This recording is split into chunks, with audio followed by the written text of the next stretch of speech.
একটা সুন্দর সকাল, মৃদুমন্দ শীতল বাতাস আর ঘন কুয়াশা। সূর্যি মামা দেখা নেই বললেই চলে। বাতাসের ঘুম ভাঙলো, ঠান্ডা বাতাস গায়ে এসে লাগায়। 2 দিন ধরে ফ্লোরে ঘুমাতে ঘুমাতে ঠান্ডা লেগে গেছে। আড়মোড়া ভেঙে উঠে বসতে চোখ গেল বিছানায়। বিছানা ফাঁকা। উনি কি তাহলে চলে গেছে? গতকাল এসেছে আবার অচেনা এক জায়গায়। লোকটা বাতাসিকে নিয়ে আসতেই চাইছিল না। ওই বিদেশিনী আপায় রাগারাগি করাই নিয়ে এসেছে। আপার নাম কি জানে না বাতাসি। দেখতেও অনেক সুন্দর। ওই যে ছোট ছোট চুল, ধবধবা ফর্সা গায়ের রং, কি পরিষ্কার। মনে হয় চামড়ায় নিজের মুখ দেখা যাবে, এমন পরিষ্কার লাগলো বাতাসির কাছে। বাতাসির চাদরটা শরীর থেকে সরিয়ে বিছানায় রাখতে ওয়াশরুম থেকে বেরিয়ে আসলো ইয়াসিন। বের হতে সর্বপ্রথম চোখ গেল বাতাসি দিকে। বাতাসিকে দেখলে একটা বাজে অনুভূতি হতো না, যদি না সে তার বউ হতো। ইয়াসিনের বউ হয়ে যত লঞ্ছনা কুড়ালো বাতাসি। বাতাসি ইয়াসিনকে দেখেই গুটিয়ে গেল। তারা এসেছে গতকাল বিকেলে। রাতটা না খেয়ে থেকেছে বাতাসি, কারণ ইয়াসিন খাবার আনেনি। বাতাসি সাহস করে বলেও নি, যদি আবার গায়ে হাত তোলে। ইয়াসিন ড্রেসিং টেবিলের সামনে দাঁড়িয়ে চুল ঠিক করতে লাগলো। বিছানায় থাকা মুঠোফোনটা বেজে উঠতে ইয়াসিন সেদিকে তাকালো। এগিয়ে এসে ফোনটা হাতে নিতেই দেখলো মায়ের ফোন। ইয়াসিন রিসিভ করে কানে নিয়ে সালাম দিয়ে বলল, হ্যাঁ মা বলো।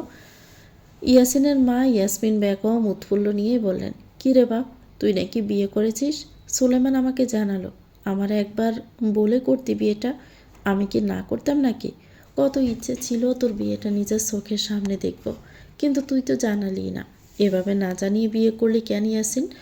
মাইয়ারে উঠাই নিয়ে বিয়ে করলি নাকি? বৌমারে নিয়ে বাড়ি আয়, আমি দেখব বৌমারে। ইয়াসিন বিরক্ত হয়ে মায়ের কথা শুনল। সুলেমান ভাই মাকে বলে দিয়েছে বিয়ের কথা। ইয়াসিন ভেবেছিল উকিলের সাথে কথা বলে মেয়েটাকে ডিভোর্স দিয়ে দিবে। সব ভাবনায় জল ঢেলে দিল এই সুলেমান ভাই। কী রে ইয়াসিন, আনবি না বউ বাড়িতে? আমি তো একাই থাকি, অসুস্থ মানুষ, কয়দিনই বার বাঁচবো বল, নিয়ে আয় না বউ। ইয়াসিন কথাটা এড়িয়ে গিয়ে বলল, খাওয়া দাওয়া করছো? ওষুধ খাইছ? খাইছি। তোরা খাইছস? না, পরে ফোন দেই তোমাকে, এখন বিজি আছি। আচ্ছা, মনে করে দিস কিন্তু। বৌমা আছে পাশে? থাকলে একটু দে কথা বলি। ইয়াসিন আয়না দিয়ে বাতাসিকে দেখে নিয়ে বলল, না নেই, পরে ফোন দিচ্ছি। ইয়াসিন ফোনটা কেটে দিল। বাতাসি বুঝলো লোকটা তার মায়ের সাথে কথা বললো এতক্ষণ। ইস, উনি কত সৌভাগ্যবান। ওনার আম্মা কত সুন্দর করে কথা বলে ওনার সাথে। বাতাসের মাও যদি এভাবে একটু আদর করে কথা বলতো, তাহলে বোধ হয় বাতাসি অতি সুখে কিছুক্ষণ কান্নাই করত। ইয়াসিন বাতাসির সাথে কোনো রকম কথাবার্তা না বলেই ঢিঙিয়ে চলে গেল বাহিরে। বাতাসিতে চলে যাওয়ার পানে তাকালো। যতক্ষণ দেখা যায় দেখল। চোখের আড়াল হতে বসা থেকে উঠে ওয়াশরুমে ঢুকে হাত মুখ ধুয়ে আসলো। এ বাড়িটা বেশি বড় না, 2টো রুম, একটা ড্রয়িং রুম আর কিচেন রুম। রুমে একটা সুন্দর বারান্দা আছে, সেখানে হরেক রকমের গাছও লাগানো। বাতাসে নাম জানে না সেসবের। এই বারান্দায় দাঁড়ালে সর্বপ্রথম দেখতে পাওয়া যাবে ঘন লম্বা কুয়াশা। নিচে তাকালে বোঝা যাবে মাঠে যেমন ঘাস থাকে তেমন ঘাস। বাড়ির সামনের দিকে পাঁচিল দিয়ে ঘেরাও করা, কিন্তু পেছনের দিকে পাঁচিল দেখতে পেল না বাতাসি। হয়তো কুয়াশার জন্য দেখা যাচ্ছে না। বাতাসে কিছুক্ষণ ওড়না জড়িয়ে বসে থাকলো। সূর্যের দেখা মিলছে না কেন? কি যে শীত! বাতাসের যে শীতের পোশাক নেই। সূর্য কি জানে না সেটা? জেনেও কেমন লুকোচুরি করছে। বেশ কিছুক্ষণ পর গেট খোলার শব্দে বাতাসে পেছন ফিরল। দেখল ইয়াসিন হাতে খাবারের প্যাকেট নিয়ে ঢুকছে। খাবার টেবিলে রেখে 2 প্লেটে বাড়ল। তারপর বিরক্ত গলায় বাতাসিকে ডেকে বলল, খেতে আসা হোক। বাতাসি ধীর পায়ে এসে টেবিলের সামনে দাঁড়ালো। ইয়াসিন ততক্ষণে খাওয়া শুরু করে দিয়েছে। বাতাসি চেয়ার টেনে বসবে নাকি ফ্লোরে বসবে, এই নিয়ে যখন দ্বিধায় ভুগছিল, তখন ইয়াসিন খেতে খেতে বলল, চেয়ার টেনে বসো। বাতাসি বাদ্য মেয়ের মতো চেয়ার টেনেই বসল। প্লেটে ভাত আর পাশে ইলিশ মাছের তরকারি খোলা। বাতাসি ইলিশ মাছের দিকে একবার তাকিয়ে চোখ সরিয়ে নিল। এই মাছ সে দেখতে চায় না জীবনে। শুধু লবণ দিয়ে যখন খেতে লাগলো বাতাসি, তখন ইয়াসিন বিরক্ত গলায় বলল, আশ্চর্য, আমি কি তরকারি আনিনি? লবণ দিয়ে খাচ্ছ কেন? বাতাসি ইয়াসিনের মুখের দিকে তাকালো। কেমন সব সময় কপালে 2টো ভাঁজ পড়ে থাকে ওনার। এটা তো বিরক্তের ছাপ। বাতাসি সবার জীবনে শুধু বিরক্ত হয়েই রইল দেখছি। পেঁয়াজ কাঁচামরিচ আছে? তাহলে ভালো হইতো। কেন? পেঁয়াজ কাঁচামরিচ দিয়ে কি করবা? পান্তা ভাত বানিয়ে খাইতাম। আছে? কি আশ্চর্য! সামনে তরকারি থাকতেও ওসব কেন চাইছ? ইলিশ মাছ তুমি খাও না? ভালো তরকারি চোখে ধরে না? ও, ভুলে গেছি, ধরবে কি করে? হয়তো পাওনি জীবনে। বাতাসে স্মিত হাসল। বোকা মেয়েকে কেউ আকার ইঙ্গিতে অপমান করলেও হাসে। অসহায়দের জীবন বুঝি এটাকেই বলে। ঠিকই কইছেন, জীবনে আসলেই পাই না এসব। তবে ভাইয়া তার চেষ্টা দিয়ে যতটুকু পারছে খাওয়াইতে, আলহামদুলিল্লাহ আমি তাতেই খুশি ছিলাম। তাড়াতাড়ি খাওয়া দাওয়া শেষ করো তো, আমি কাজে যাব। বাতাসি পেয়ে লবণ দিয়ে ভাত খেতে লাগলে ইয়াসিন আবার ধমক দিয়ে বলল, সমস্যা কি তোমার? তরকারি নাও। আর কিছু আনেন না এই মাছ ছাড়া? এই মাছে কি সমস্যা তোমার? যে মাছ খাইবার চাওয়ার লাইগে আমার বাইটারে অমন কুত্তার মতো পিটাইয়া মাইরে ফেলল, সেই মাছ আমি খাই কেমনে কন? আমি জীবনে ওই মাছ খাবো না। আমার বাইরে কাইরা নিছে আমার থেকে এই মাছ। ইয়াসিন আবার একটু নরম হলো। একবার দেখেছিল শুধু পাহাদের লাশটা ইয়াসিন, তারপর আর সাহস হয়নি। ফার্স্ট থেকে মাংসের তরকারির বাটির ডাকনাটা সরিয়ে দিয়ে বলল, এটা খাও। বাতাসে পেট ভরেই ভাত খেলো। খাওয়া শেষে ইয়াসিন ইটো প্লেট রেখে রুমে চলে গেলে বাতাসে সব প্লেট ধুয়ে মুছে উপর করে রাখে। ইয়াসিন শার্ট বল দিয়ে রুম থেকে বের হয়ে দেখে বাতাসি টেবিল পরিষ্কার করছে। করুক, যা ইচ্ছে, ইয়াসিনের তাতে কি? ইয়াসিন মানি ব্যাগটা পকেটে ভরে বাতাসের নাম ধরে ডাকতে গিয়েও থেমে গেল। কি এক অদ্ভুত নাম রে বাবা, ডাকতে গেলেও রাগ ওঠে। ইয়াসিন হাতের ইশারায় ডেকে বলল, এই শোনো। বাতাসি তার দিকে তাকিয়ে বলল, জি বলেন। এই তোমার ভালো কোনো নাম নেই?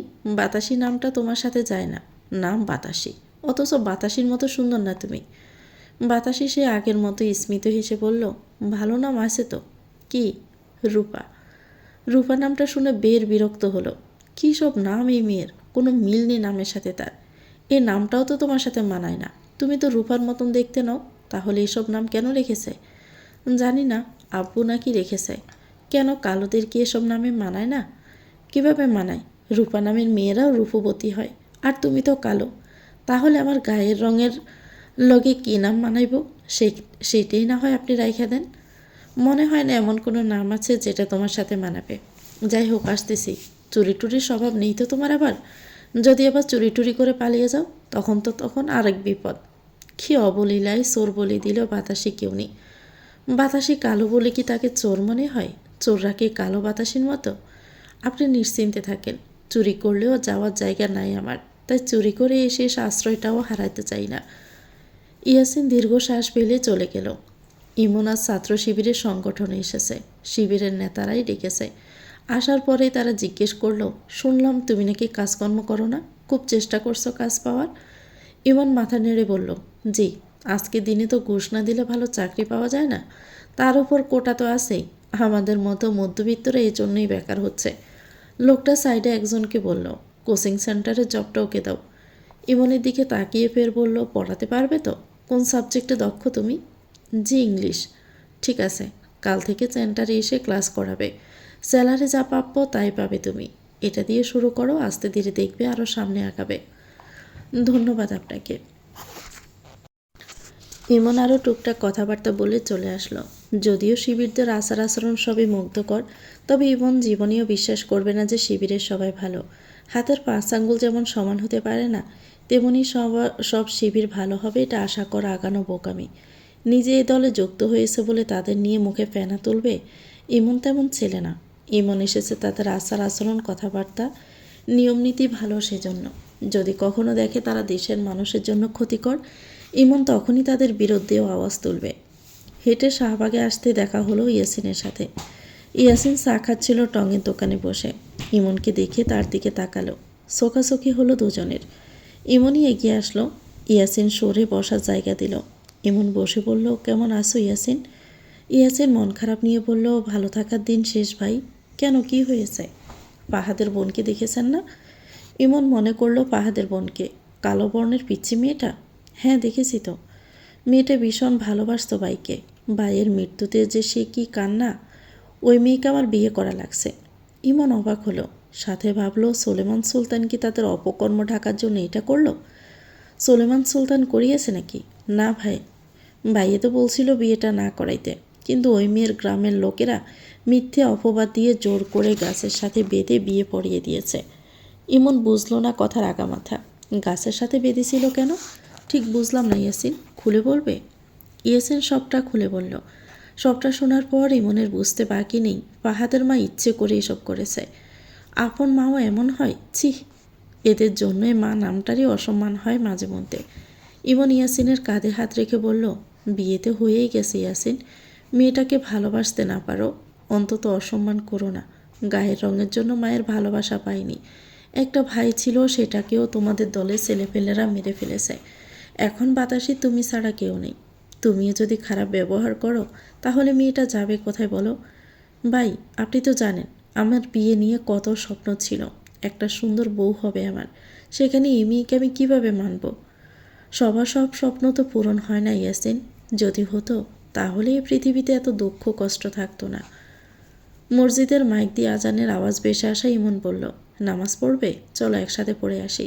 ইয়াসিন না করলো, বলল আপনি পড়ে আসেন। ইমন গিয়ে নামাজ পড়ে আসলো। ইয়াসিন অপেক্ষা করছিল দোকানে। ইমন আসতে পেয়ে জিজ্ঞেস করলো, শুনলাম আপনি রাজনীতিতে নাম দিয়েছেন? ইমন মৃদু হাসলো, দিলাম। দেখি রাজনীতি আমাকে পশু বানাতে পারে কি না। আপনি রাজনীতি বোঝেন? ভাগ্যিস বুঝি না। আপনি যে এখন আমার শত্রুপক্ষ জানেন। তুমি শত্রু ভাবলেই শত্রু। হুদাই আপনি রাজনীতিতে ঢুকলেন। আপনাকে রাজনীতিতে মানায় না। রাজনীতি করতে হলে সুলেমান মায়ের মতো করতে হয়। সে কিভাবে করে? তার জনপ্রিয়তা কতটা জানেন না আপনি? কত পাওয়ার!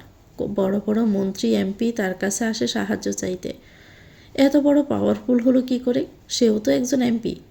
ভাইয়ের পুরো পরিবারই তো রাজনীতির লোক। তার নানার গোষ্ঠী, দাদার গোষ্ঠী সবাই তো আগে থেকে তাদের নাম ডাক অনেক। ও, তোমাদের সুলেমান ভাই কখনো অন্যায় করেননি রাজনীতিতে এসে? অন্যায় করবে কেন? রাজনীতি ন্যায়ের হয় কখনো? তাহলে আপনি ঢুকছেন কেন রাজনীতিতে? নিজেকে নিয়ে প্রুভ হতে যে আদৌ আমি খারাপ হই কি না। না না, সুলেমান ভাই অন্যায়কে কখনো প্রশ্রয় দেয় না। যার যেমন কর্ম তেমন সাজাই দেয়। তাই এখন আসি। আপনি বিরোধী দল, আপনার সাথে বেশি কথা বললে না জানি কোন কথা প্যাঁচ মেরে লাগাই দিবেন, তখন আমার পাছার কাপড় নিয়ে টানাটানি লাগবে। তবে ভাই, আপনি রাজনীতিতে ঢুকেছেন ভালো কথা, সুলেমান ভাইয়ের লগে পাঙ্গা নিয়েন না। সুলেমান ভাইয়ের সাথে পাঙ্গা নিলে বাঁচা মুশকিল। সে আগে কিছু বলবে না, আপনি যা ইচ্ছে করুন সে চুপ থাকবে। কিন্তু আপনি যদি সেদে তার কাছে আসেন তাহলে কামড়ে ধরার জন্য সে এমনভাবে দাঁত ভেঙে দিবে যে তার আশেপাশে আসার আগে আপনাকে সে দাঁতের কথা ভাববে 100 বার। সে ভীষণ ঝামেলা এড়িয়ে চলা মানুষ, তবে ঝামেলা নিজ থেকে তাকে গ্রাস করতে চাইলে অবস্থা খারাপ করে দিবে। তাই ভাই সাবধান করে দিলাম। আপনার সাথে অনেকটা দিন মিশেছি তো, তাই বললাম। ইমন শুধু মুচকি হাসল, প্রতি উত্তরে কিছু বলল না। বসা থেকে উঠে ম্যাচের দিকে হাঁটা ধরল। ইয়াসিন তার যাওয়ার পানে তাকিয়ে রইল। কী এক অবস্থা! সবাই রাজনীতিতে ঢুকে, শুধু সুলেমান ভাইয়ের পিছু লাগতে চাই। কত শত্রু ভাইয়ের! এখন ইমন না হলেই হয়, তাহলে তো ভাই একেবারে খেয়ে দিবে রাজনীতির মাঠে তাকে। সন্ধ্যা নেমে এসেছে। পশ্চিমের আকাশে সূর্যটা ডুবে গেছে মাত্র। আকাশের কিনারায় লালচে আলো ছড়িয়ে আছে। সে আলোয় গাছের মাথায়, তাল নারিকেলের পাতায়, ঘরের চালায় লেগে একটা সোনালি গাঢ় রং এনে দিয়েছে চারপাশে। দূরে ধানক্ষেত থেকে ঝিঝি পোকা ডাকছে টানা সুরে। সুলতান বিলার বাগানে চেয়ারে বসে আছে সুলেমান আর ইব্রাহিম। ইব্রাহিম ফোনের স্ক্রিন থেকে চোখ সরিয়ে সুলেমানকে বলল, জানিস ইমন রাজনীতিতে যুক্ত হয়েছে? সুলেমান ইব্রাহিমের দিকে না তাকিয়ে চোখ ফোনের স্ক্রিনে রেখে বলল, তো? না, এমনি। হয়তো রাজনীতি করার ইচ্ছে হয়েছে, সেজন্য রাজনীতি করছে। যার যার ব্যক্তিগত ব্যাপার, এসবকে কে কি করবে না করবে। কোন দলে যুক্ত হয়েছে জানিস? বিএনপি। ওর সাথে যাবে না বিএনপি, বোধহয় শিবির টিবির। শিবিরই। টিকে থাকতে পারলে হয়। কেন, কি করবি? সুলেমান আবার ইব্রাহিমের দিকে তাকালো, ব্রুকুসকে বলল, আশ্চর্য, আমি কি করব? কিছু করার কথা আমার? ইব্রাহিম বরকে গেল, না মানে বললি যে টিকতে পারলে হয়। ঠিকই তো বলেছি। বিএনপি জামায়াত শিবির যে আওয়ামী লীগের চোখের কাটা, জানিস না সেটা? ছেড়ে দিবে নাকি? দেখবি কোনো না কোনো একটা মামলায় ঢুকিয়ে গুম খুন করে দিবে কেউ। ইব্রাহিমের কপাল আঙুল দিয়ে স্লাইড করতে লাগলো। আহারে, শালা সুমন্দি রাজনীতিতে ঢোকারও আর সময় পাইল না। ইমনের সাথে ঠান্ডা মাথায় কথা বলতে হবে উর্মির বিষয়টা নিয়ে। সুলেমান ফের ফোনে ডুব দিয়ে বলল, মহসিন আলী কি ভালো হয়ে গেছে নাকি? অনেক দিন হলো সংসদে দেখি না, আমার পিছনেও লাগতে দেখি না। বোধহয় দেশে নেই, সঠিক জানি না।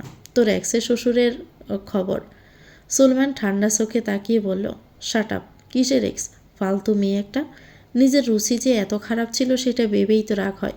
ওই মেয়ে আমার শত্রু দলের ছিল, সেটা জেনেও ওরা আপন করে নিয়েছিলাম। আর ওই মেয়ে কী করলো? প্রেমের জালে ফাঁসিয়ে আরেকজনকে বিয়ে করে নিল। মেহেরিন কফির মগ নিয়ে আসছিল। লাস্টের কথা শুনে কফির মগটা টি টেবিলের উপর রেখে সুলেমানকে জিজ্ঞেস করল, প্রেমের জালে ফাঁসিয়ে কে কাকে বিয়ে করেছে? সুলেমান চমকে উঠল মেহেরিনকে দেখে। কফির মগটা হাতে নিল।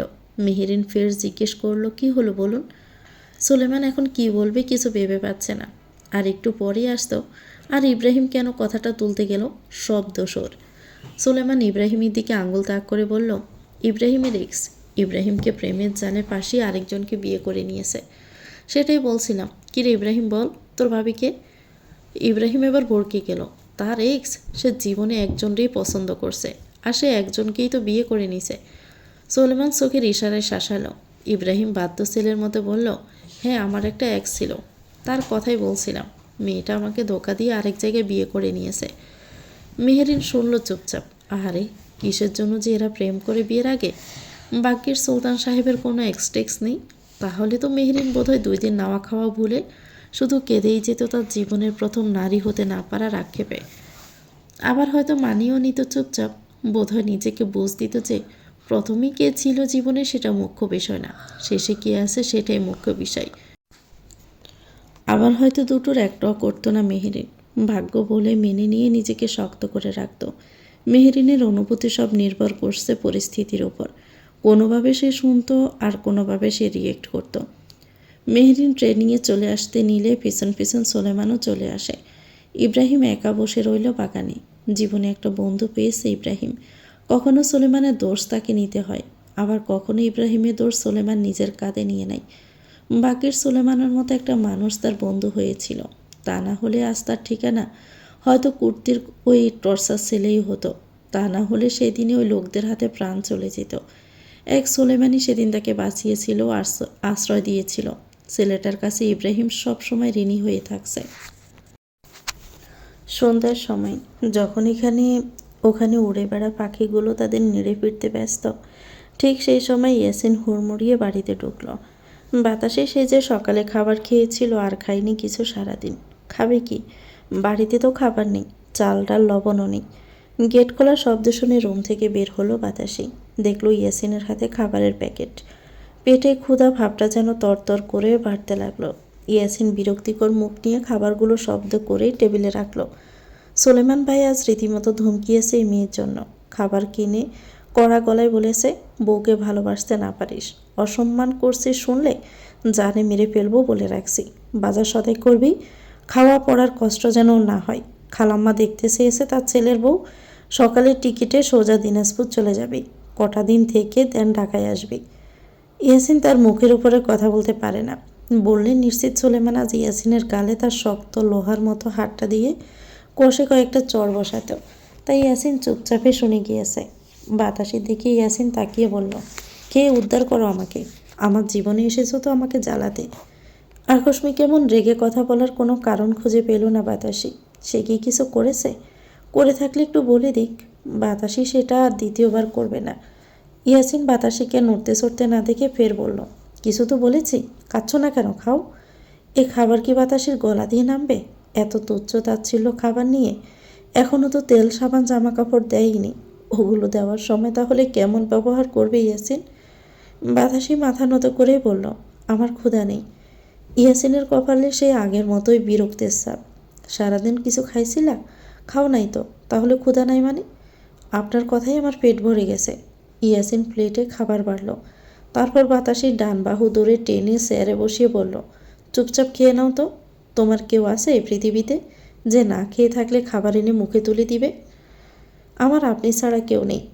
ইয়াসিন একবার তাকালো বাতাসির মুখের দিকে। বাতাসি তখন মাথা নিচু করে রেখেছিল। ইয়াসিন প্লেটটা এগিয়ে দিয়ে বলল, খেয়ে নাও। আমার কাছে বেশি কিছুর আশা করো না। তোমাকে আমার পছন্দ না বউ হিসাবে। উকিলের সাথে কথা বলবো শীঘ্রই, চিন্তা করো না, টাকা দিয়ে দিব, তোমার অসুবিধা হবে না আর। বাতাসি হাতে হাত কসলিয়ে বলল, উকিলের সাথে কিসের জন্য কথা বলবেন? ইয়াসিন সোজা সাপটা বলে দিল, তোমাকে ডিভোর্স দিয়ে দিব। বাতাসি বোধ হয় নিঃশ্বাস ফেলতেই ভুলে গেল। কি ভয়ঙ্কর কথা, ডিভোর্স দিয়ে দিবে? এত অনীহা কেন সবার বাতাসিকে নিয়ে? বাতাসি তো ইয়াসিন ছাড়া কেউ নেই। ইয়াসিন সেটা জেনে এভাবে বলে দিল এই কথা। গায়ের রং নিয়ে তো সবসময় বাতাসি আল্লাহকে দোষারোপ করত। আজ সেই সাথে আরও একটা যোগ হলো। এখন তার এই দুর্ভাগ্য নিয়ে সে আল্লাহকে দোষারোপ করবে। আল্লাহ যা ইচ্ছে করে বাতাসিকে দুঃখ দেয়। শুধু দুঃখ হলে মানা যেত, এই দুঃখ বাতাসির পাঁজরের হাড়ে গিয়ে লাগে। বাতাসি দু চোখ জলে ভিজে আসলো। শুধু আলতো করে জিজ্ঞেস করলো, কবে সাইরা দিবেন আমারে? ইয়াসিন উঠে চলে যেতে যেতে বলল, অতি শীঘ্রই। ইয়াসিন চলে যেতে বাতাসি উঠে দাঁড়ালো। খাবারের প্লেটটা ডেকে রেখে অন্য রুমে চলে গেল ঘুমাতে। সকালের ভোরের আলো পড়তে ইয়াসিন বিছানা ছেড়ে নেমে দাঁড়ায়। একটা দারুণ ঘুম দিয়েছিল, কিন্তু অ্যালার্মের জন্য ঘুমটা ভেঙে গেল। ভাগ্যিস ভাঙল, নয়তো ট্রেনটা মিস হয়ে যেত। ইয়াসিন ওয়াশরুম থেকে ফ্রেশ হয়ে টাওয়াল দিয়ে মুখ মুছতে মুছতে খেয়াল করে বাতাসি নেই এই ঘরে। তাহলে কি অন্য রুমে? ইয়াসিন মনে মনে ভাবলো, ভালোই হয়েছে এক হিসেবে। রুম থেকে বের হয়ে খাবার টেবিলের দিকে তাকালো। প্লেট ঢাকা। খেয়েছে নাকি খায়নি? ডাকনা উঠালো। সাথে সাথে বাজে একটা গন্ধ আসলো নাকে। খাবারটা নষ্ট হয়ে গেছে। রাগে চোয়াল শক্ত হয়ে আসলো। খায়নি কেন এই মেয়ে? খাবে না ভালো কথা, ফ্রিজে রাখলো না কেন? একে তো আগে ভালো মন্দ খেতে পারতো না, আর এখন পেয়ে পায়ে ঠেলছে। ইয়াসিন রুমের সামনে দাঁড়িয়ে দরজায় জোরে জোরে কড়া নেড়ে বলে উঠল, এই মেয়ে ওঠো, তাড়াতাড়ি ওঠো। আকস্মিক এত জোরে জোরে দরজা ধাক্কার আওয়াজে দরপড়িয়ে ওঠে বাতাসে। শোয়া থেকে উঠে দরজা খুলতে দেখতে পেল ইয়াসিনকে। ইয়াসিন চলে যেতে যেতে বলল, তাড়াতাড়ি ফ্রেশ হয়ে রেডি হও, তোমাকে নিয়ে বের হব। বাতাসে পিছন থেকে জিজ্ঞেস করলো, কোথায় নিয়ে যাবেন? উকিলের কাছে। ইয়াসিন একবার পিছন ফিরে বলল, হ্যাঁ, তাড়াতাড়ি রেডি হও, হাতে সময় নেই। বাতাসে ফ্রেশ হয়ে টিয়া রঙের একটা 3 পিস পরল। তার নিজের জামা কাপড় আনা হয়নি। এখন সাথে যা আছে তা মাহির দেওয়া 2 সেট। ইয়াসিন নিজেও রেডি হয়ে বেরিয়ে দেখল বাতাসে শুধু সালোয়ার কামিজ পরে দাঁড়িয়ে আছে। ইয়াসিন ব্রুকুসকে জিজ্ঞেস করলো, বোরকা কই? এভাবে যাবার সাথে? লোকে তো হা করে তাকিয়ে তাকিয়ে হাসবে। ভালো লাগবে সেটা? আমার তো বোরকা নেই। আগে বলবা না সেটা? আমাকে বলার মতো পরিস্থিতি আছে আমার? চলো এভাবে, চলতি পথে মার্কেট খোলা থাকলে কিনে দিব নেই। আর ওড়না দিয়ে মুখ ঢাকো। বাতাসে ওড়না দিয়ে মুখটা ঢেকে নিল। ইয়াসিন বোধহয় লজ্জায় পড়ার ভয়ে বাতাসের মুখ ঢাকতে বলল। লোকটার মুখে কি কিছুই বাঁধে না? এসব সোজাসাপটা কথা যে বাতাসিকে মারাত্মকভাবে আঘাত করে। ভোরে ডাকা এখনও পুরোপুরি জেগে ওঠেনি। শাহবাগ মোড়ের বাতিগুলো ম্লান আলোয় টিমটিম করছে। শহর জুড়ে এক ধরনের নিস্তব্ধতা। ইয়াসিন বাড়িতে তালা লাগিয়ে ব্যাগটা কাঁধে তুলে বাতাসিকে নিয়ে রিকশায় চেপে বসল। গন্তব্য তাদের কমলাপুর রেলওয়ে স্টেশন। স্টেশনে পৌঁছে ইয়াসিন দেখল মানুষের ঠাসা প্ল্যাটফর্ম। কেউ অফিস যাত্রী, কেউ বা গ্রামের পথযাত্রী। ইয়াসিনদের টিকিট কাটা আছে একতা এক্সপ্রেস ট্রেনের। ভোর 6:10 ছাড়বে দিনাজপুরের উদ্দেশ্যে। ইয়াসিন আগে আগে হাসছে, পেছন পিছন বাতাসি ইয়াসিনের পথ ধরে হাসছে। এত লোকের ভিড়ে ইয়াসিন প্রয়োজনটুকু বোধ করল না বাতাসির হাতটা ধরে নিয়ে যাওয়ার। বাতাসি প্রথম রেল স্টেশনে আসলো। সব অপরিচিত তার কাছে লাগছে। ভয় সংশয় সব মিলিয়ে একাকার। ইয়াসিন রেল স্টেশনের পাশ থেকে ডিম ভাজা রুটি কিনে নিল, সাথে একটা পানির বোতল। তারপর ট্রেনে উঠে গেল। পেছন পেছন বাতাসিও উঠল। ট্রেনে ইয়াসিন বাতাসির পাশে বসলো না, বরং সামনাসামনি করে বসলো, যাতে লোকে না ভাবে বাতাসি তার সাথে লোক। রুটি ডিম কিনে আনা খাবারটা বাতাসের দিকে দিয়ে মৃদু আওয়াজে বলল, খেয়ে নিও, অনেকটা লম্বা পথ, ক্ষুধা লাগবে পরে। বাতাসে জানালা দিয়ে বাহিরে তাকালো। ট্রেন ছেড়ে দিয়েছে। আজই কি তাহলে তাদের তালাক হয়ে যাবে? উকিলের বাড়ি কি অনেক দূর? এই পথ তাহলে শেষ না হোক, ট্রেনটা নষ্ট হয়ে যাক, তাদের কাঙ্ক্ষিত গন্তব্যটা না আসুক। বাতাসে একটু বাঁচতে চাই। ইয়াসিন ছেড়ে দিলে বাতাসের মাথার উপর ছাদটাও যে হারিয়ে যাবে। একটু স্বার্থপর হলো না, না হয় হলো বাতাসি। 8 ঘন্টা পর রুটি ডিমটা খেয়ে নিল বাতাসে। তাদের পাশে এসে দুজন বৃদ্ধে দাঁড়ালো। বৃদ্ধ লোকটা ইয়াসিনের দিকে তাকিয়ে বলল, তুমি এদিকটাই বসো বাবা, আমার গিন্নিটা জানালার ধারে বসতে পছন্দ করে। কি আশ্চর্য, তার গিন্নি জানালার ধারে বসতে পছন্দ করে, তাতে ইয়াসিনের কি? ইয়াসিন ফাঁসে সরে বসে বলল, আপনার গিন্নিকে বসতে দিলাম জানালার ধারে, বাট আপনাকে না। লোকটা বলল, আমার গিন্নির পাশে তুমি বসে থাকবে নাকি? তুমি বাবা এ পাশে এসে বসো। আমার গিন্নি আমার কাঁধে মাথা রেখে পুরো সময়টা থাকে ট্রেনে। তুমি তো বিবাহিত নও, তাই না? তাই বউয়ের সুবিধা অসুবিধা বুঝো না। ইয়াসিন বিড়বিড় করেই বলল, বললেই হয় বুড়া, তুমি নিজেই তো বউ ছাড়া থাকতে পারো না। বসা থেকে উঠে বাতাসির পাশে এসে বসলো ইয়াসিন। প্রায় 8 ঘন্টা পরে ট্রেন এসে পৌঁছায় দিনাজপুর স্টেশনে। সেখানে নেমে ইয়াসিন বাতাসিকে নিয়ে ফের স্থানীয় ট্রেনে চেপে যায় বিরামপুর। ছোট্ট স্টেশন, শান্ত, ধুলোহীন। সেখানে পৌঁছে একটা অটোরিকশায় উঠে পড়ে। কয়েকটা গ্রামীণ রাস্তা, সবুজ গাছের ছায়া পেরিয়ে অবশেষে পৌঁছে যায় মুকুন্দপুর গ্রামে। একতলা ছাদ বিশিষ্ট বাড়ি। বাড়ির সামনে খুলো উঠান, আর পাঁচিল বা গেট নেই। উঠানের একপাশে খড়ের পালা থেকে কয়েক মিটার দূরত্বে দুটো গরু বাঁধা। ইয়াসিন উঠোনে দাঁড়িয়ে মামা বলে ডেকে উঠল। ছেলের ডাক শুনে ঘর থেকে হুড়মুড়িয়ে বেরিয়ে আসলো ইয়াসমিন বেগম। ছেলে যে আজই আসবে তিনি জানতেন না। ছেলেকে দৌড়ে মুখে ফিটে মাথায় হাত বুলিয়ে চুমু খেল। তুই যে আজই আসবি আগে বললি না কেন? বৌমা কই? বৌমা বৌমা বলে ডাকার পরেই ইয়াসমিন বেগমের চোখ গেল পেছনে। পাতলা দেহের সালোয়ার কামিজ পরা এক মেয়ে দাঁড়ানো। ইয়াসমিন বেগম বললেন, ওটা বৌমা? ইয়াসিন ছোট্ট করে হ্যাঁ বলে ভিতরে চলে গেল। ইয়াসমিন বেগম বাতাসির দিকে এগিয়ে গেল। বাতাসি গুটি গুটি হয়ে দাঁড়িয়েছিল। ইয়াসমিন বেগম বাতাসির ওড়নাটা দিয়ে বেঁধে রাখা মুখে হাত রেখে বলল, চলো মা, রুমে চলো। বাতাসিকে ইয়াসমিন বেগম রুমে নিয়ে আসলো। বিছানায় বসিয়ে বলল, ওড়না খুলে ফেলো মুখ থেকে। পুতের বউটার একটু দেখি আগে। বাতাসি পড়ে গেল বিপাকে। তার মুখ দেখলেই হয়তো ওনার মুখটায় আর এখনকার মতো হাসি থাকবে না। কি হলো, খোলো। ইয়াসমিন বেগম ফের বললেন। বাতাসি পায়ের দিকে দৃষ্টিপাত করে বলল, আমারে দেখলে পরে নাক ছিটকেবেন। ইয়াসমিন বেগম হকচকিয়ে গেল। নাক ছিটকাবে কেন সে? ফুতের বউ দেখে নাক ছিটকেতে যাব কেন শুনি? আমি যে কালো, সুন্দর না। ইয়াসমিন বেগম এবার হাত পায়ের দিকে তাকালো বাতাসির। নজরে আসলো গায়ের রং। আসলেই মেয়েটা কালো। ইয়াসমিন বেগম নিজেই হাত দিয়ে বাতাসির মুখের ওড়নাটা সরালো। বাতাসি সাথে সাথে চোখ বন্ধ করে ফেলল। এই বুঝি উনি তাকে কটাক্ষ করবেন গায়ের রং নিয়ে। কিন্তু ইয়াসমিন বেগম বাতাসির সকল ভাবনাকে ভুল প্রমাণ করে বাতাসির থুতনি ধরে বলল, মাশাল্লাহ, আমার পুতের বউ কি মায়াবী। বাতাসি চমকে তাকালো। মায়াবী? এই শব্দটা তার ভাই পাহাদও বলতো যখন সবাই তার গায়ের রং নিয়ে কথা শোনাতো।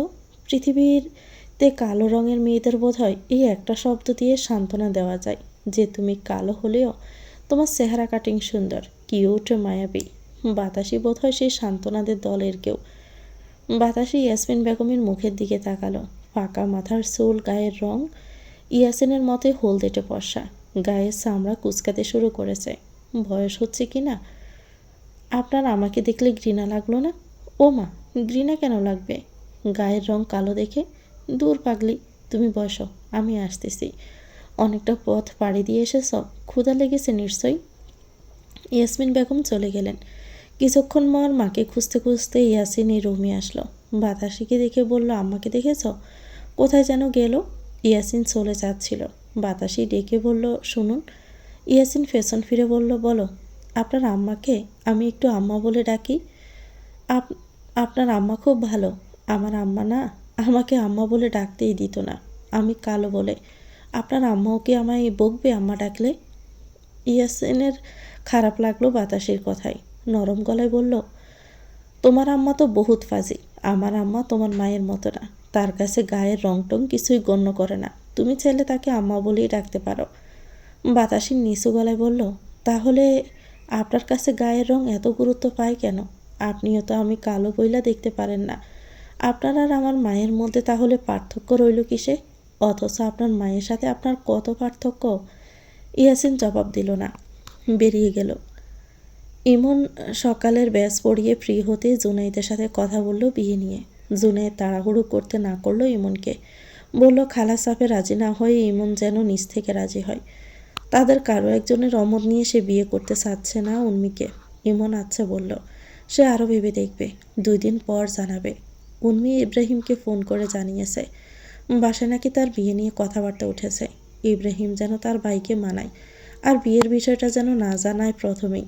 ইব্রাহিম ঢাকায় ফিরে ইমনকে খুঁজে চলছে। খোঁজ নিয়ে জানতে পারলো ইমন এখন একটা কোচিং সেন্টারে জব করে। ইব্রাহিম ইমনের কোচিং সেন্টারের বাহিরে গাড়িতে মাস্ক পরে বসে আছে। একজন লোক পাঠালো ভিতরে যেন ইমন বাহিরে আসে। ইমনকেও বাহিরে অপেক্ষা করছে তার জন্য শুনেই বেরিয়ে আসে। গাড়িটা দেখে চিনতে অসুবিধা হলো না এটা কার গাড়ি। এগিয়ে এসে বলল, আমার জন্য অপেক্ষা করেছিলেন শুনলাম। ইব্রাহিম গাড়ির দরজা খুলে দিল। ইশারা ইমনকে উঠে বসতে বলল। ইমন মানা করে বলল, কি বলতে চান বলুন, আমার ক্লাস আছে। অনেক কথাই বলার আছে, এখানে বলতে শুরু করলে দিন পেরিয়ে রাত হবে, রোদে তোমার শরীর পড়ে যাবে। ইম্পর্ট্যান্ট কথা, এটা সব জায়গায় বলা যায় না। কিসের কথা? আপনার সাথে আমার কোনো এমন ধরনের কথা থাকতে পারে বলে আমার মনে হয় না। আসলে ইম্পর্ট্যান্ট, তোমার বোনকে নিয়ে। ইমন ব্রু কুঁচকাল। আসো, উঠে আসো। কিউরিসিটি জাগছে না? আসলে কিউরিসিটি জাগছে ইমনের। বোনকে নিয়ে ইব্রাহিমের কি কথা থাকতে পারে? গাড়িতে উঠে বসলো ইমন। ইব্রাহিম গাড়িটা চালিয়ে সোজা নিজেদের ক্লাবে আসলো। ক্লাবে আগে থেকেই আয়োজন ছিল। সোলেমান একটা ফাইল নিতে পাঠিয়েছে। ইব্রাহিমকে দেখে বলল, ভাই তুমি যেহেতু আসবা ক্লাবে, ভাইজান তাহলে হুদাই আমারে পাঠাইলো কেন? তুমিই নিয়ে যাইতে ফাইলটা।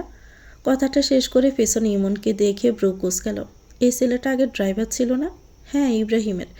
শুনেছে এই ছেলে রাজনীতিতে যোগ দিয়েছে, তাও আবার শিবিরে। এখনও মায়ের গুঁতা দু একটা খায়নি নাকি? এজন পুরো শরীরে আপাদমস্তক চোখ বোলালো। না, কোনো চিহ্ন তো দেখা যাচ্ছে না। তাহলে চামড়া ভালোই আছে। ইব্রাহিম ইমনকে বসতে বলল। ইমন সোফায় বসে বলল, আমার বোনকে নিয়ে কি বলবেন তাড়াতাড়ি বলুন।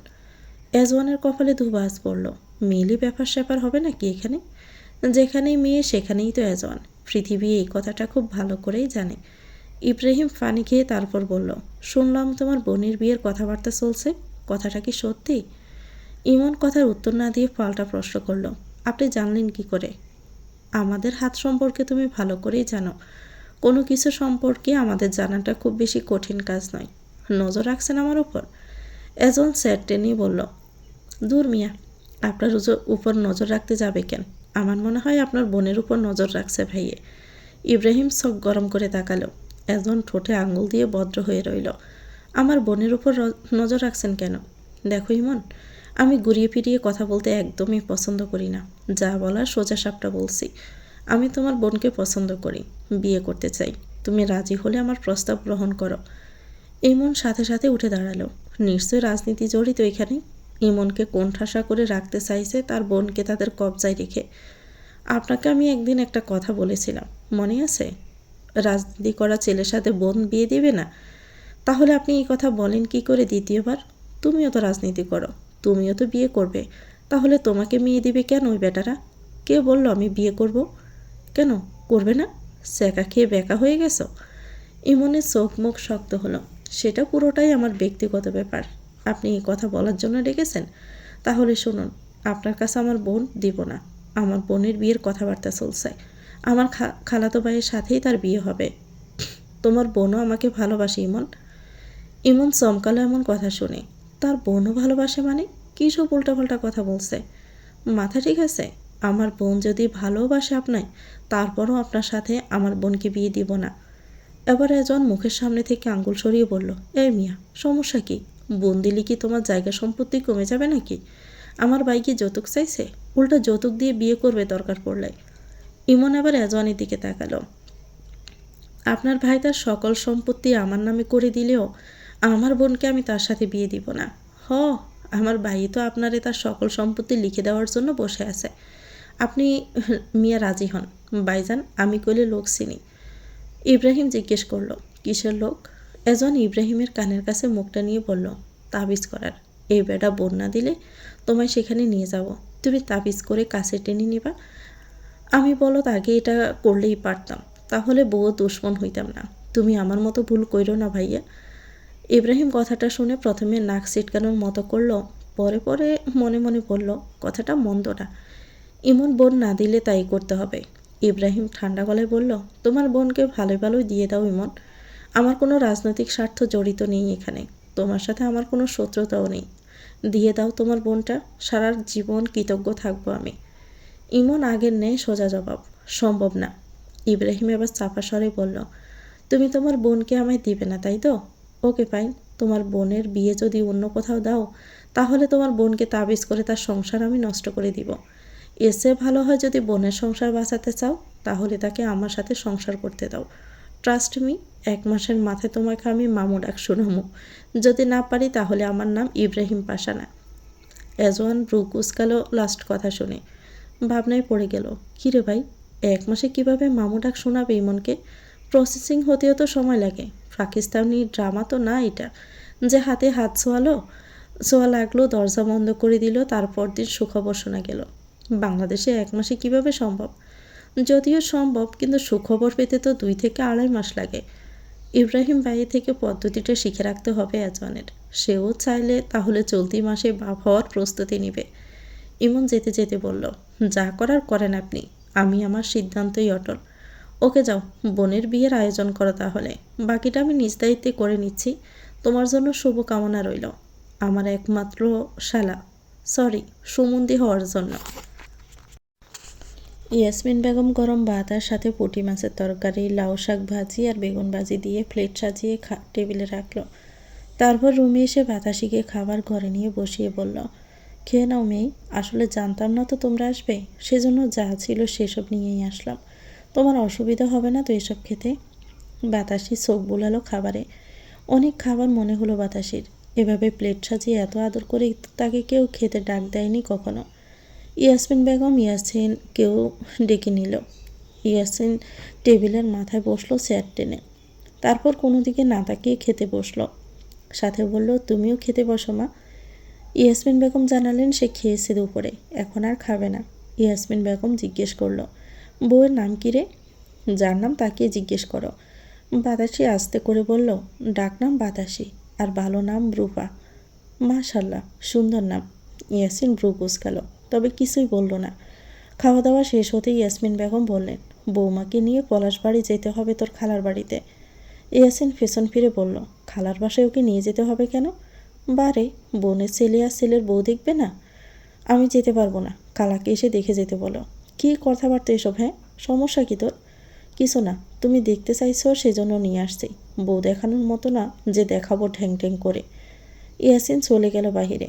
বাতাসি এঁটো থালাগুলো হাতে নিতে ইয়াসমিন বেগম বলল, আরে এগুলো কেন নিচ্ছ? ধুতে। আমি আছি না, আমি পারি এসব করতে, সমস্যা হবে না। আমার সমস্যা হবে। আমার ছেলের বউ দিয়ে কাজ করাবে নাকি আমি? আমার হাত পা এখনও মজবুত। যখন ঘরে পড়ে যাব তখন তো তোমাকেই কাজ করতে হবে। বাতাসে বিড়বিড় করে বলল, ততদিন আমি থাকবো তো? কিছু বললে? না, আমি নিয়ে আসি ধুয়ে। আপনি তো আমার মায়ের মতন। মায়ের মতন? মানুই? আপনাকে মা ডাকবো? রাগ করবেন না? বোকা মেয়ে, রাগ করবো কেন? আমি তো তোমার মাই লাগি। বাতাসে একটু বাচ্চাদের মতো আবদার করে বলল, একটু জড়িয়ে ধরি আপনাকে। ইয়াসমিন বেগম নিজেই জড়িয়ে ধরল বাতাসিকে। তার কোনো মেয়ে নেই। ইয়াসিন হওয়ার পরপরই স্বামী ছেড়ে চলে গেল। কত অপমান লাঞ্ছনা সইতে হয় যে একজন ডিভোর্সি মহিলাকে, তা না বলাই ভালো। ইয়াসমিন বেগম জানে না ছেলের বিয়ে কীভাবে হয়েছে, তবে বাতাসিকে তার ভালোই লাগছে। কেন লাগছে ভালো? ইয়াসমিন বেগম এর সবাইকেই ভালো লাগে। বাতাসির জায়গায় সুন্দরী হুরপুরে বউ যদি হতো ছেলের, সেখানেও ইয়াসমিন বেগমের এমন ব্যবহারটাই করত।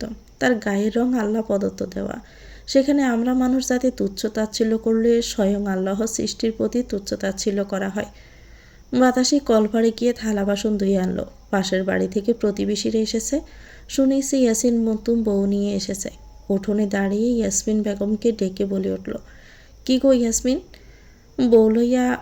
ইয়াসিন নাকি বউ লইয়া আইছে। কই পুতের বউ দেখাইবা না আমাগরে? আমরা যে বিনা নিমন্ত্রণেই চলে আইছি। ইয়াসমিন বেগম ঘর থেকে বেরিয়ে আসলো। বাতাসি প্লেটগুলো নিয়ে বেরিয়ে আসলো। প্রতিবেশী মহিলা দুটো বাতাসিকে দেখে বলল, কে কই মাইয়াটা? বাড়িতে কাজের মাইয়া রাখছো নাকি? ইয়াসিন তো ভালোই রোজগার করে এখন, তোমার জন্য ভালোই হয়েছে, শরীরটাও তো তোমার ভালো না। ইয়াসমিন বেগম ব্রু কুঁচকাল, কী সব বলো সাইমান মা, কাজের মাইয়া হইতে যাইব কেন বাতাসি? আমার ইয়াসিনের বউ সে। মহিলা দুটো বাতাসির পা থেকে মাথা অবধি আপাদ মস্তক দেখল, তারপর হেসে কুটি কুটি হয়ে বলল, মজা লও আমাগো লগে? এ মাইয়া আমাগো ইয়াসিনের বউ? তোমাগোর লগে কি আমার মজার সম্পর্ক মাছারের মা? তাদের মুখের হাসি সরে গেল। আসলে কি মেয়ে ইয়াসিনের বউ? কি দেখে বিয়ে করলো এই মাইয়ারে? তাবিজ টাবিজ করছিল নাকি ইয়াসিন রে? ইয়াসমিন বেগম বাতাসির দিকে তাকিয়ে বলল, বাতাসি তুমি ঘরে যাও মা, আমি আসতেছি। বাতাসি মাথা নেড়ে চলে গেল। দাঁড়িয়ে পড়ছিল তাদের কথা শুনে। বাতাসে কি আর দোষ দিবে এদের? ছোট থেকে নিজের মাই তো বলে এসেছে সব, বাহিরের মানুষ তো আরও বলবে। ইয়াসমিন বেগম তাদের দুজনের দিকে তাকিয়ে বলল, তোমাকে মুখে কি কিছুই আটকায় না? তোমরা এমন কেন? আমরা কি করলাম ইয়াসমিন? এত সুন্দর একটা পোলা শেষ পর্যন্ত এমন মাইয়া বিয়ে করলো। কি আশ্চর্য, কোথাও কি লেখা আছে যে সুন্দর ছেলে মেয়ে কালো ছেলে বিয়ে করতে পারবে না? সুন্দর হয়ে লাভ কি? তোমরাও তো সুন্দর, কিন্তু মনটা তো কয়লা থেকেও কালো। আমার ছেলে, আমার ছেলের বউ, আমাদের তো সমস্যা নাই। তোমাদের এত হাহুতাশ কেন থাকবে? বউ দেখছো না, এখন আইতে পারো। মানুষজনকে কষ্ট দিতে তোমরা আবার ওস্তাদ। মহিলা দুটো মুখ কালো করে চলে গেল। দেখবে এই সংসার কদিন টিকে। যেই না চেহারা, নাম তার পেয়ারা। সন্ধ্যার দিকে ইয়াসমিন বেগমের বোন ফোন দিল। তার শ্বশুর বাড়ি পলাশবাড়ি। এই মুকুন্দপুরটা ইয়াসিনের নানার বাড়ি। নানা নানি মারা গেছে। এই বিটায় আগে টিনে দুটো ঘর ছিল। এই পাকা দালান সুলেমান করে দিয়েছে। মাঝে মধ্যে যখন সুলেমানের খুব মন বেশি খারাপ থাকে, তখন ইয়াসমিন বেগমের কাছে এসে দেখা করে যেত। মাঝে মধ্যে রাতে থাকতো। কেন যেন সুলেমান ইয়াসমিন বেগমকে খুব শ্রদ্ধা করে। পরিচয় খুব বেশি দিনের না, 7 কি 8 বছরের। ইয়াসিনের খালা পই পই করে বলে দিল কাল যেন ইয়াসিন বউ নিয়ে আসে বাড়িতে। বাজার সদাই করছেন তিনি, না আসলে খুব রাগ করবেন। ইয়াসমিন বেগম বোনকে বলে দিলেন তার ছেলের বউকে দেখার পর যেন তারা কেউ একটু বিষণ্ণতা প্রকাশ না করে। যদি শুনেছে কেউ কিছু বলেছে, তাহলে আর কখনো বোনের বাড়ি তিনি যাবেন না। বোন বুঝলো না বিষণ্ণতা প্রকাশ করবে কেন তারা ইয়াসিনের বউ দেখে, তবে আশ্বস্ত করল। ইয়াসিন রাত 8টার দিকে ফিরলে আবার বলল কাল পলাশ বাড়ি যেতে। তার খালা সব আয়োজন করেছে, না গেলে রাগ কষ্ট দুটোই পাবে। অনেক বলাবলির পর ইয়াসিন রাজি হয়েছে। এদিকে ইয়াসমিন বেগম বাতাসিকে শাড়ি পরতে বলল, কিন্তু তার যে দুটো সেট 3 পিস ছাড়া আর কিছুই নেই। সকাল হতে ইয়াসিনকে কাছের বাজারে পাঠালো দুটো শাড়ি কিনে আনার জন্য। ইয়াসমিন বেগমের যেগুলো আছে সেগুলো বয়স্কদের পরার মতো। ইয়াসিন লাল আর সাদা দুটো শাড়ি কিনে আনলো। ইয়াসমিন বেগম লাল শাড়িটা পরিয়ে রেডি করলো বাতাসিকে। যেহেতু সে বয়স্ক মানুষ, সাজগোজ করে না, তাই তার সাজগোজে জিনিসপত্রও নেই। বাতাসের চুলগুলো হাত খোপা করে মাথায় কাপড় দিয়ে দিল। যাবে তো অটোতে, সমস্যা হবে না। ইয়াসিন বের হওয়ার সময় একটিবার তাকানোরও প্রয়োজন বোধ করলো না যে কেমন লাগছে শাড়িতে বাতাসিকে। কালো শরীরে কি লাল মানায়? পাকা রাস্তায় এসে একটা খালি অটো দেখে সেটাই উঠে পড়ল। অটোটা চলছে গোবিন্দগঞ্জ মহাসড়ক দিয়ে। বাতাসি গাড় চোখে দেখছে বাহিরটা। অটোটা যখন করতোয়া ব্রিজের উপর দিয়ে যাচ্ছিল, বাতাসি তখন আরেকটুখানি মাথা ঝুঁকতেই ইয়াসিন জোরে সোরে একটা ধমক দিয়ে বলল, রাগী গলায় বলল, জীবনে কি ব্রিজ দেখনি নাকি? এভাবে গাড় ঝুঁকিয়ে দেখার কি মানে? বাতাসি মাথা সোজা করল, মিনমিন করে বলল, অনেক সুন্দর এটা। ইয়াসিন আর কিছুই বলেনি। পলাশবাড়ি এসে অটোটা থামতে নেমে পড়ে। ভাড়া মিটিয়ে রাস্তার ধারে দোকানগুলো থেকে ফল, মিষ্টি, দই কিনে নিল। একতলা বিশিষ্ট বাড়ি, চারপাশে ওয়াল করা, তার উপর টিনের চাল। ইয়াসিন বাড়িতে পা রাখতে রান্নাঘর থেকে বেরিয়ে আসলো ইয়াসিনের খালা। দেখেছে রান্নাঘরে জানালা দিয়ে। ইয়াসিনের হাতে ফলমূল দেখে কপট রাগ করলো। সে কি দূরের আত্মীয় নাকি যে এসব আনতে হবে? মাথার শরীর হাত দিয়ে আদর করলো। পাশে তাকাতেই অপরিচিত মেয়েকে দেখে ব্রু কুঁচকালো। নজরে আসলো গায়ের রং। এই মেয়েটা কি? ইয়াসিনের বউ? দূর, ইয়াসিন কি এমন মেয়ে বিয়ে করবে নাকি? কিন্তু আপাতত বলেছিল তার ছেলের বউ দেখে যেন বিষণ্ণতা প্রকাশ না করে। খালা আস্তে করে জিজ্ঞেস করলো, ওটা তোর বউ? এই একটা শব্দ বউ, কানটা জ্বালাফালা করে দিচ্ছি ইয়াসিনের। কিসের বউ? সে তো মানেই নেই বিয়ে। বাতাসে একটা বোঝা ইয়াসিনের কাছে। এই বোঝার ভার অনেক, ইয়াসিন পারবে না সামলাতে। খালা বাতাসের দিকে তাকিয়ে মৃদু হেসে রুমে নিয়ে গেল। মাথায় কত প্রশ্ন ঘুরপাক খাচ্ছে। এমন মেয়ে বিয়ে করলো কেন ইয়াসিন? ইয়াসিনের খালা তার স্বামী শাশুড়িকে নিয়ে বলল বাতাসের বিষয়ে। তারা যেন ওর সামনে মুখের উপর কিছু না বলে। কিন্তু খালার শাশুড়ি একটু ফাজি।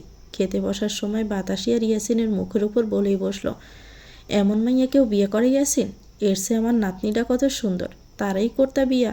দেখলেই তো কেমন ভয় করে। রাতের অন্ধকারে মনে হয় চেহারাটাও অন্ধকারের তলায় যায়। ভয় পাও না রাইতে হুট করে দেখা? ইয়াসিনের খাওয়া যেন তখনই থেমে যায়। এদিকে বাতাসে একটু একটু করে খাবার মুখে দিচ্ছে। ইয়াসিনের চোখ মুখ শক্ত দেখে খালা এসে শাশুড়িকে থামালো। কতবার করে বলল না বলতে, তারপরও বলে দিল। ইয়াসিন আর খাবার খেলো না। ভাতের ভিতরে হাত ধুয়ে বসা থেকে উঠে বাতাসের দিকে তাকিয়ে কড়া গলায় বলল, তুমি খাবার ছেড়ে উঠবে নাকি তোমাকে রেখে আমি একা চলে যাব? খালা চমকালো ইয়াসিন চলে যাবে শুনে। যাওয়া আটকাতে চাইলে ইয়াসিন হাত উঁচু করে বলল, আটকিয়ে লাভ নেই, আমি থাকবো না। আম্মা বলছিল আসতে, এসেছি। দেখা শেষ, অপমান করা শেষ, এখন চলে যাচ্ছি। বাতাসে হাত ধুলো। ইয়াসিন টেনে নিয়ে যেতে লাগলো। এ তো কেবল শুরু অপমান ইয়াসিনের। এই মেয়েকে সাথে রাখলে প্রতিনিয়ত মানুষের কথা শুনতে হবে। বাড়ি ফিরে মায়ের সাথে এক দফা ঝগড়া বাঁধিয়ে দিল ইয়াসিন। ইয়াসমিন বেগম বোনের শাশুড়ির উপর বেশ রাগ করলো। বয়স্ক মানুষ এমন হবে কেন? আর ইয়াসিনকেও প্রশ্ন করলো, জানি এমন কথা শুনতে হবে, তাহলে জেনিও বিয়ে করার পর এমন করার মানে কি? ইয়াসিন মাকে সব খুলে বলল, কিভাবে বিয়ে হয়েছে সবটা শুনে ইয়াসমিন বেগম কি বলবে বুঝতে পারল না। বেশি খারাপ লাগলো বাতাসের জন্য। ভাইটা মারা গেল, আর মাটাও এমন জঘন্য। ছি! ইয়াসিন সব বলার পরেও মায়ের বাতাসির প্রতি টান দেখে আরও রেগে গেল। কি আশ্চর্য, তার ছেলে যে এত বড় সর্বনাশ করলো সেটা নিয়ে খারাপ লাগছে না। তার খারাপ লাগছে বাতাসের জন্য। থাকবে না ইয়াসিন, সকাল হলেই চলে যাবে। যে ভাবার সেই কাজ। দরজা লাগিয়ে দিল রাতে ভিতর থেকে। বাতাসি রাতে ঘুমাবে কোথায় এখন? ইয়াসমিন বেগম ছেলেকে বকতে বকতে বাতাসিকে নিজের সাথে নিয়ে গেল রুমে। মেয়েটার কি দোষ এখানে? ও নিজেও তো পরিস্থিতির শিকার। ইয়াসমিন বেগম বাতাসির মাথায় হাত বুলালো। তার পরিবার সম্পর্কে সব জানার চেষ্টা করলো। যা বুঝলো শুনে মেয়েটা ছোটবেলা থেকে অবহেলিত গায়ের রঙের জন্য। একটা ভাই ছিল, সেটাও অকালে নির্মমভাবে মারা গেল। এখনই মেয়েটার তারা ছাড়া তো কেউ নেই। এখন সেও যদি মেয়েটাকে দোষাই করে, তাহলে মেয়েটা যাবে কার কাছে? বাতাসের আজকে রাতের ঘুমটা মনে হলো জীবনের শ্রেষ্ঠতম একটা ঘুম। কেমন মা গন্ধ পেয়েছে আজ। শীতে কেঁপে উঠলে ইয়াসমিন বেগম আগলে নিয়েছেন বাহুতে। বাতাসে ইয়াসমিন বেগমের কাছে সারা জীবন থাকতে চাই। সকালে ঘুম থেকে উঠে ইয়াসিন রেডি হয়ে নেয়। সে ঢাকায় ফিরে বাতাসিকে ডিভোর্স দিয়ে দিবে। সে কি মানবতার দোকান খুলে বসে আছে? তার নিজের পছন্দ নেই।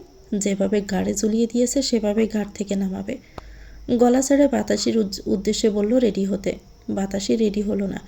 ইয়াসিন ব্যাগ টেনে বাহিরে এসে বাতাসিকে রেডি অবস্থায় না দেখে রেগে গেল। কানে কি ময়লা জমেছে? শুনুনি ইয়াসিনের কথা সে। ইয়াসিন দাঁতে দাঁত চেপে বলল, রেডি হওনি কেন? আমি বলিনি রেডি হতে। বাতাসি মাথা নত করে বলল, আম্মা রেডি হতে দেয়নি। কেন দেয়নি? আম্মা তুমি বাতাসিকে রেডি হতে কেন নিষেধ করেছ?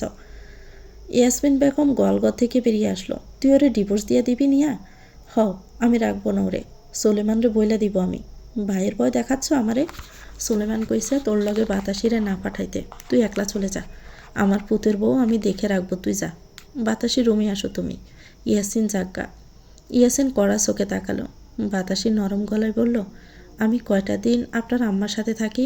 গুনে গুনে 7টা দিন। 7টা দিন থাকি না? আপনার আম্মা না অনেক ভালো, আমাকে অনেক আদর করে। এমন আদর আমি আমার জীবনেও আমার আম্মার কাছ থেকে পাই নাই। আমার গায়ের রং কালো দেখে আপনার মতো আমার আম্মা আমারে অবজ্ঞা অবহেলা তুচ্ছ তাচ্ছিল্য করে নাই। আমি থাকি না কয়টা দিন আপনার আম্মার সাথে? আমি বাড়ির সব কাজ করে দিব। আপনার আম্মাকে একটা কাজও করতে দিব না। কয়দিন পর তো তালাক দিয়েই দিবেন। তখন তো আর আপনার আম্মার কাছে আমি আসতে পারবো না। আপনার আম্মাকে আমার অনেক মনে পড়বে জানেন। এই কয়দিন অনেক ভালোবাসা পাইছি তো সেজন্য। ইয়াসিন ব্যাগ নিয়ে বলল, থাকো তাহলে। 1 সপ্তাহ পর এসে তোমায় আমি তালাক দিয়ে দিব। এতে সোলেমান ভাই আমাকে মেরে ফেলুক, আর কেটে ফেলুক। তোমার সাথে সংসার করা সম্ভব না আমার পক্ষে। তুমি বাচ্চা মেয়ে বড় হও, ভালো স্বামী পাবে। আমি তোমার জন্য স্বামী হিসাবে ভালো না, খুব খারাপ, বুঝেছ? বাতাসে মাথা নেড়েই বলল, জি বুঝছি। ইয়াসিন ডানে বায়ে আর না তাকিয়ে চলে গেল। বাতাসে দাঁড়িয়ে গাড় বেঁকিয়ে তার যাওয়া দেখল। আজ তুমুল ঝগড়া হয়েছে মাহির সাথে আজওয়ানের। অফিসে রীতিমতো সুলোসুলি হয়েছে। সুলোসুলির কারণ অ্যাকাউন্ট ডিপার্টমেন্ট। আজ টাকার গন্ডগোল হয়েছে। যেহেতু মাহিকে অ্যাকাউন্ট ডিপার্টমেন্টে দেওয়া হয়েছে, সেহেতু তার এসব পাই টু পাই হিসাব রাখতে হবে। মাহি খোঁজ নিয়ে জানতে পারলো টাকাগুলো আজওয়ান নিয়েছে। 2-1 লাখ টাকা না, পুরো 1 কোটি টাকা সরানো হয়েছে। এত টাকা দিয়ে আজওয়ান কী করলো সেটা জানতে আজওয়ানের কেবিনে আসে মাহি। আর দেখে বাবু মশাই টেবিলের উপর 2 পা উঠিয়ে মুরগির রান খাচ্ছে। মাহি সোজা ফাইলটা শব্দ করে টেবিলে রেখে বলল, এতগুলো টাকা দিয়ে কি করেছেন আপনি? এজন রানের হাড্ডিটা ফেলে দিতে গিয়েও ফেলল না, বরং চিবোতেই বলল, মিসেস মাহি সুলতান, এটা কোন ধরনের অভদ্রতা? বসের কেবিনে আসেন নক না করেই, আবার বসকে জিজ্ঞেস করছেন সে টাকা নিয়ে কী করেছে। Very bad manners. যান, বাহিরে গিয়ে নক করে পারমিশন নিয়ে তারপর ঢুকুন। এত শিক্ষিত মানুষ অথচ ম্যানার্স জানা নেই। মাহি কিরমির করতে লাগলো। তার ভুল হয়েছে জব নেওয়া। এই এজন তাকে উঠতে বসতে অফিসে অপমান করে, বাড়িতে তো পারে না। অফিসে তার শোধ নেই। মাহি গেল না বাহিরে। টেবিলে 2 হাত ঠেকিয়ে বর দিয়ে হালকা জোকে বলল, বাড়িতে ফিরবেন না আজ? ঘরে আসবেন না?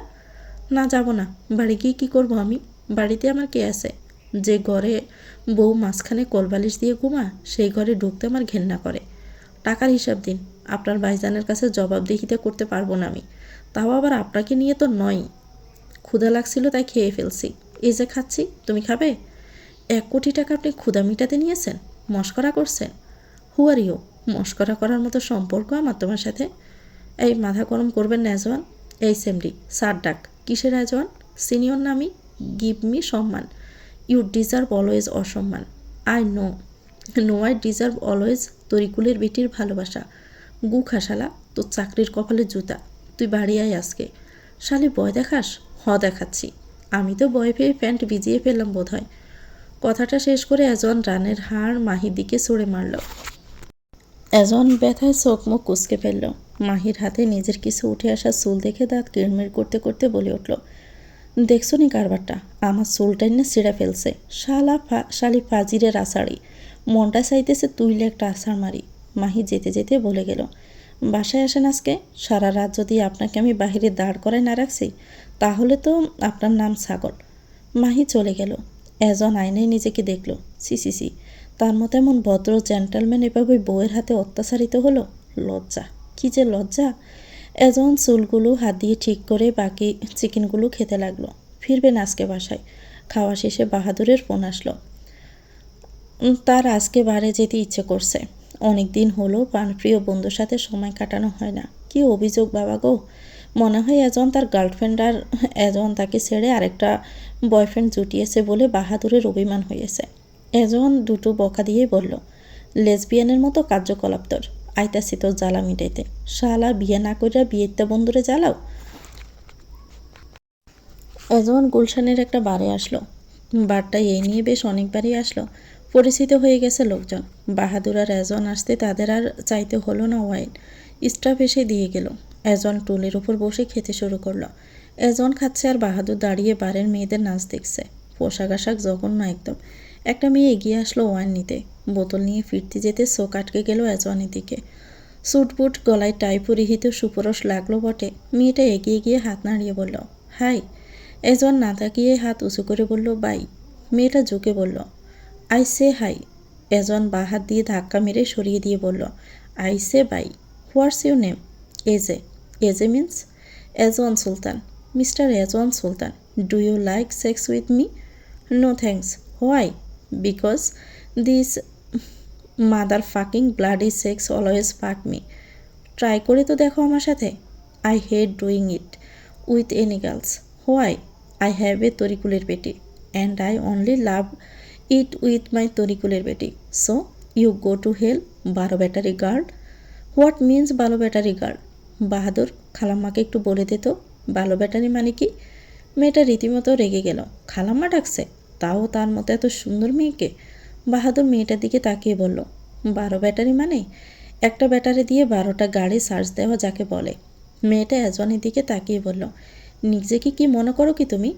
এজন বোতলে চুমুক দিয়ে বলল, অবশ্যই একজন হ্যান্ডসাম ড্যাশিং কুটিপতি ভদ্র আলাবোলা কিউট কিডস। এত ভদ্র তাহলে বাড়ি কি তোমাদের? অবশ্য তোমার ইয়েটা দেখতে আসেনি, দেখলে তোমারই লাভ হতো। মেয়েটা কথাটা বলতে বলতে এজনের বাহুতে হাত রাখলে। এজন ধাক্কা দিয়ে দূরে সরিয়ে দিয়ে বলল, মা কিশোর, গায়ে হাত দিবি না একদম। হাগু করে মনে হয় হাত পরিষ্কার করস না, দুগন্ধ তোকে দিয়ে। যা লাক্স সাবান দিয়ে গোসল করে আয়। বালের বার। আসলেই বালের মাইয়ারা গায়ের উপর এসে পড়ে। জুতা খুললে পিটাইতে ইচ্ছে করে তাগো। এতই যখন শরীরের জ্বালা, তোকে পতিতালয়ে যাইতে পারস না? তো করে ধৈর্য ধৈর্য সেখানে বেচা দেওয়া উচিত। দাঁড়া, তোগো লাগে একটা ব্যবসা খুলতে হইব আমার। চুলের মুঠি ধইরা থাবড়ানি মারার লাইগা। এ বাইন্দার ঘরের বাইদ্যা। বাহাদুর, আমি গেলাম। এজন হাঁটা ধরল ওয়াইনের বোতল হাতে নিয়ে। বাহিরে এসে বাইকে উঠে বসলো। বাহাদুর এসে পিছনে বসলো। এজন বাইক চালাচ্ছে। বাহাদুর জিজ্ঞেস করলো, কই যাবি এখন? কেন বাড়িতে? তুই যে কইলি তোর বউ বাড়ি গেলে তোরে মুরগির মতো টেনে ছিড়ব। এজনের মনে পড়ল মাহির কথা। আসলেই তো মাহিতে বলেছে আজ বাড়ি ফিরলে খবর আছে। না, বাড়ি ফেরা যাবে না। আজকে তোর ভাবি আমারে মারছে, আমারে নির্যাতন করে প্রতিনিয়ত। আমি পুরুষ নির্যাতনের শিকার। তোর বাবির নামে মামলা করতে চাই। এই অত্যাচার আর মেনে নেওয়া যায় না। কিন্তু পুরুষ নির্যাতনের তো কোনো মামলা নাই বাংলাদেশে। তাহলে কি বউয়ের হাতে অকালে প্রাণ দিয়ে মরবে পৃথিবীর সবচেয়ে কিউট ভদ্র ছেলে এজওয়ান? খেতে চেয়েছো মাছ? জলে যে কুমির থাকে জানো না? এখন মাছের সাথে কুমিরের কামড়ও খাও, স্বাস্থ্য ভালো হবে। তোর নানির এজন বামের রাস্তা রেখে ডানের রাস্তা ধরল।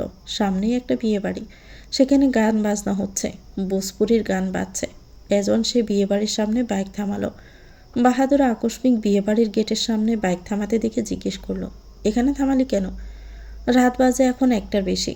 এজন বাইক থেকে নেমে বলল, আমার নাচতে ইচ্ছে করছে ওদের সাথে, আমি নাচবো। এজন ওয়াইনের বোতলে চুমুক দিয়ে রাস্তার মাঝে নাচতে থাকা বিয়ে বাড়ির ছেলেপেলেদের সাথে এজনও নাচতে শুরু করেছে। এদিকে অফিসে কখন ছুটি হয়ে গেছে, বাসার সুলতান দেশে ফিরেছে। সেদিন অল্পের জন্য বেঁচে গেছে। কী জন্য যে পুরনো গাড়ি নিয়ে বের হয়েছিল, ছেলে ফিরছে না দেখে টেনশন হচ্ছে। মাহিকে জিজ্ঞেস করলো, এজন আসছে না কেন? অফিস না 10টার দিকে ছুটি হয়ে গেছে? মাহি তো আর মুখের উপর বলতে পারতেছে না যে ঝগড়া হয়েছে, সেজন্য বলল, আমাকে বলেনি আপনার ছেলে কোথায় গেছে, ফোন দিয়ে জিজ্ঞেস করো। মাহি নিজের ফোনটা দিয়ে এজনকে ফোন দিল। ফোন বাজছে, লাউড স্পিকারে দেওয়া। একটাবার কেটে গিয়ে দ্বিতীয়বার রিসিভ হলো। মাহি জিজ্ঞেস করলো, কোথায় আপনি? এজন নাচতে নাচতে বলল, কার জানি বিয়ে হচ্ছে। ভোজপুরি গান শুনে নিজেকে আর কন্ট্রোল করতে পারিনি তরিকুলের পেটি। এখন রাস্তায় দাঁড়িয়ে নাচতেছি। বাড়ি ফিরবেন কখন? এজন নির্চুপ, কথা আসতেছে না ওপাশ থেকে। মাহি হ্যালো হ্যালো করছে। কি আশ্চর্য, চুপ করে আছে কেন? আবার ঘেউ ঘেউ শব্দও শোনা যাচ্ছে। হচ্ছেটা কি? কি হলো? আসবেন কখন বাসায়? নাচতে নাচতে এজন বারবার একটা খাবার খেতে থাকা কুকুরের শরীর ঘেঁষে চলে যাচ্ছিল। এবার শুধু শরীর ঘেঁষা অবধি থাকলো না, লেজে পাড়া দিয়ে ফেলল। কুকুরটা এই এজনের উপর আগে থেকেই রেগেছিল, বারবার গায়ের উপর এসে পড়ছিল বলে। এবার লেজে পাড়া দেওয়ায় আর ঠিক থাকতে পারল না। তার মনে হলো এই পাগলা মার্কা মানুষটা তার চরম শত্রু, তার খাবারগুলো খেয়ে ফেলবে, একে শায়েস্তা না করলেই নয়। তাই এটু খাবার খাওয়া বাদ দিয়ে তার গলায় সর্বোচ্চ জোর দিয়ে শব্দ করতে করতে এজনের দিকে তেড়ে যেতে লাগলো। এজন তখন নাচে মশগুল। যখন বাহাদুর দেখলো কুত্তাটা দৌড় দিয়ে হিরোদের মতো এজনের উপর ঝাঁপিয়ে পড়বে, ঠিক তখন বাহাদুর তার বাপা দিয়ে এজওয়ানকে লাথি দিয়ে সরিয়ে দিল। এজওয়ান আকস্মিক লাথি গিয়ে টাল সামলাতে না পেরে রাস্তায় কাদায় পড়ে যায়। রাগে তার শরীর কাঁপছে। বাহাদুরের বাচ্চার এত বড় সাহস, এজওয়ানকে লাথি মেরে কাদায় ফেলে দিল। কুকুরটা বাহাদুরের এমন কাজে আরও রেগে গেল। তার হিরোগিরিকে অপমান করলে এরা, এই অপমান কুকুর মেনে নিবে না। লাগাদুর এই বজ্জাত বেটার পিছনে। এজন পিছন ফিরে কিছু বলার জন্য মুখ খুলতে যাবে, এমন সময় কুত্তার দৌড় দেখে বুঝলো এজন কিছুতে একটা ঘটেছে। কিন্তু ঘটলোটা কি? কোনো রকমে উঠে উড়াদুড়া দৌড় শুরু করলো বাইকের দিকে। পেছন পেছন বাহাদুরও। এজন দৌড়াতে দৌড়াতে বাহাদুরকে বলছে, গোলামের পুত, বেঁচে ফিরি শুধু, আমার আর লাথি দিয়ে কাঁদায় ফেলছিস না, তোর টুনটুনি কেটে ফাটি করব আমি। কি আশ্চর্য, বন্ধুর ভালো করতে গিয়ে এখন নিজের টুনটুনি নিয়ে টানাটানি করা লাগবে বাহাদুরের। এদিকে মাহি হ্যালো হ্যালো করেই যাচ্ছে। এজন ব্লুটুথে বাহার ঠেকিয়ে দৌড়াতে দৌড়াতে বলল, শালি ফোন রাখ, কুত্তায় দৌড়ানি দিছে, বেঁচে ফিরলে তোরেও আমি দেখিনি শালি। তো ভিউয়ার্স, গল্পটির নাম হচ্ছে দাহসজ্জা। লিখেছেন রাইহা জোয়াই রিপ্তি। এটা গল্পের 24তম পর্ব। পরবর্তী অংশ পেতে চ্যানেলটিকে সাবস্ক্রাইব করে আমাদের সাথে থাকবেন। ভিডিও ভালো লাগলে একটি লাইক দিয়ে দিবেন, কমেন্ট করে জানাবেন কেমন লেগেছে। আল্লাহ হাফেজ, আসসালামু আলাইকুম।